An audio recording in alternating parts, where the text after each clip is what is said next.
So thanks for watching. I hope you liked the video, and I'll see you guys all next time. Oh wait, that goes at the end of the video. This YouTube thing was always pretty hard for me.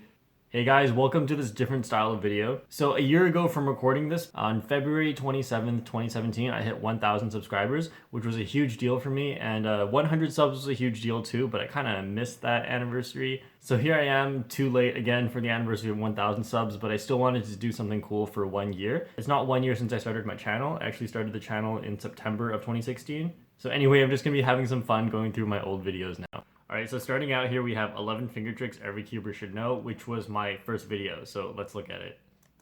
11 finger tricks that every cuber should know. Okay, that gets me every time. The audio for this video is so bad. The video quality is like also pretty bad, but I feel like the first thing I noticed is the audio quality. Yeah, let's keep going. Or, if you don't already know them, now's the time to learn them.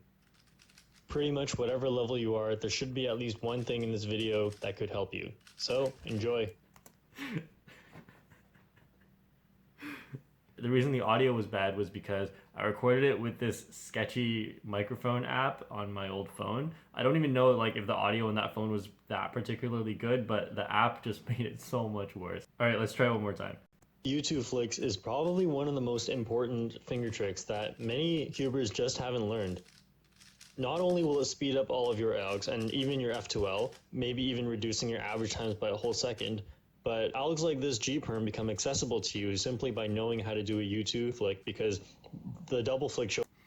This, the way I'm talking, I feel like it sounds unnatural. I don't know if you guys notice as well. Maybe it's just because I'm the one talking, so I notice more. So one reason is because I was just kind of bad at talking back then. Like I would stutter and pause more often, and I don't do that as much now. So back then I hadn't recorded myself before, so I didn't know how bad it was. So even though I would take many takes trying to record this right, once I went into editing, I realized I was still doing the stuttering and pausing thing. So I tried to cut all of those pieces out. So like one sentence in the video editor, you see like 5 cuts, just removing like pauses and stuff.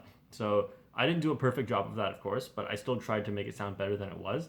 So this is actually better than the original audio, but it still sounds like really unnatural. I've improved a lot in my talking, and I feel like that's probably just because of making YouTube videos. So like I have to be able to get the talking right on the first few tries, or editing will take forever. Okay, so we're just gonna end it with this video here. I might remake this video because of how bad the quality is, but I feel like the ideas in here are pretty good. Okay, here we're in my blindfolded tutorial, and if you take a look right here, it is actually 22 minutes long. It says concise tutorial up here. And the reason it says concise is because one of the things I wanted to get across with this tutorial is that it's shorter than other ones. But 22 minutes, really? The fact that it took so long means like people had tons of questions. And the reason is because people aren't watching every single part in the video, which is understandable. It's 22 minutes long. Like no one's gonna watch the whole thing. I never watched the whole thing in a tutorial. Like if a tutorial is 15 minutes long, I'm probably gonna spend about at most like 10 minutes on it. I might even skip the last 5 minutes if I think I figured it out, which is probably why a lot of people don't figure out about parody. It usually comes at the end of a tutorial, which is why like if you look at my 4x4 tutorial where there's like parody for 3x3, I made sure to like cut myself off and say like, hey, wait a second, don't leave the video, there's parody coming up. So someone told me that they were watching this and they thought that the cards was a really good idea, but the problem is I jumped straight from this to a full Rubik's Cube solution, and holy is that a big jump. And I think I probably lost a lot of people there because I don't think that was a very good idea. So anyway, I feel like some of the videos that I've been especially proud of, I've been able to go back and watch over and over and just like have that as a reminder of what are the good things to do in a video. And I've never actually tried to rewatch this video after I edited it. It's also 22 minutes long, so it's a long video, but besides that, I don't feel like I did the best job in this one. So actually, let's go look at one that I feel like I did do a good job in. Okay, so my favorite video that I've made is actually my F12 tutorial. Normally, for a beginner method, you would start by solving the white cross and then solve one layer at a time, layer by layer. But if you do what's called F2L, you can solve the first 2 layers simultaneously. So that involves solving this corner and this edge, which was a corner edge pair, and then this corner edge pair, this corner edge pair, for a total of 4 corner edge pairs. So the first thing you need to... Alright, 21 seconds wasted on talking about what F2L is. When I was making this video, I was actually thinking, wow, like I need to introduce what F2L is. I can't just get straight into it, or because like the word F2L is not that descriptive. So I had to like budget how much time I'd be able to have to say like what F2L is. People learn like different concepts in different ways. So this of course isn't the best way to learn for everybody, but I found that a lot of the videos that I had seen before making this video had to do with like understanding how certain pieces pair together and manipulating the cube so that the pieces would end up pairing together. Now, the problem is beginners are not very good at manipulating the cube and remembering what's allowed and what's not. Like, how can I not break up another F2L pair while making this one? It's kind of hard to remember and think about all those things at once. So what I did in my video is instead of teaching you how to pair things together, I completely threw that away and I just decided here are the steps. You follow these steps, and if you memorize these steps, you can do it. And if you memorize these steps, eventually you'll understand why the steps work, because you're not just gonna like have it memorized and not know how it works forever. Like, so I'm a strong believer in being able to do something over understanding why that works. And the reason that I say that is because even though it doesn't sound like such a good way to learn, is because if you know how to do something, it's really easy to figure out how to understand what you're doing. So I think this is reflected in my tutorials. You can see at the top here it says number 3, move the corner piece. Move is a really simple verb, and I feel like starting with simple verbs is good because it helps people know exactly what they have to do, like pair up the pieces. That's too much of a verb. That verb contains way too many steps in it. So once they're paired together, you can insert using one of the algorithms that I taught in the beginning. L prime, U, L.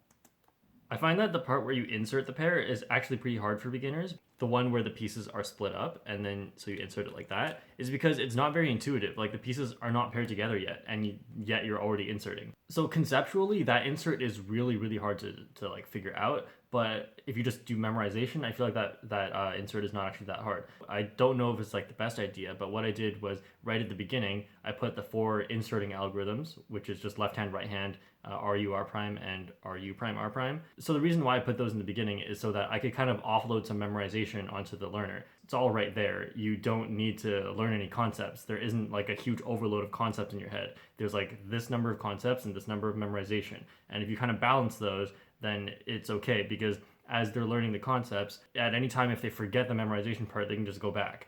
But if both of these were like, if insertion was a concept and pairing was also a concept, if you forget one concept and you have to go back and relearn the concept, I feel like that's just a little bit too much. Like going back to look at memorization is fine, but going back to relearn a concept is actually, it's really discouraging when you forget.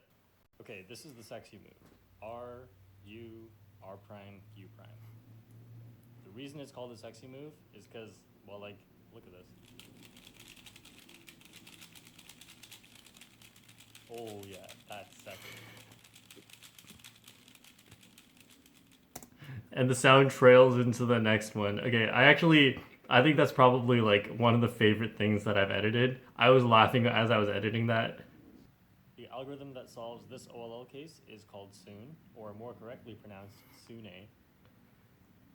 Okay, let's actually go check if that's still a thing. Okay, so speed solving Soon. Yeah, it's gone.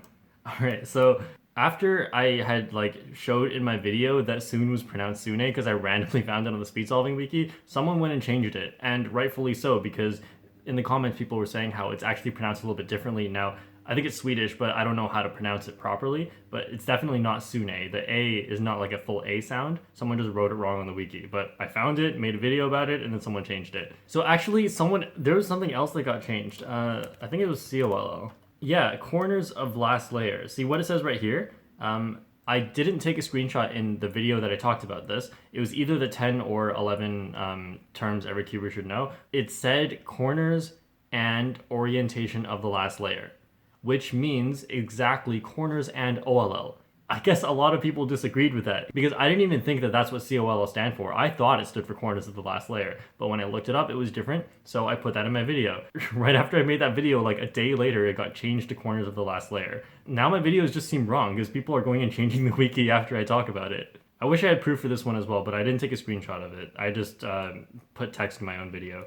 Alright, so that's all we have time for today. Turns out my old videos are just not that interesting to react to. So thanks for watching, I hope you liked the video, and I'll see you guys all next time. Oh yeah, that's sexy.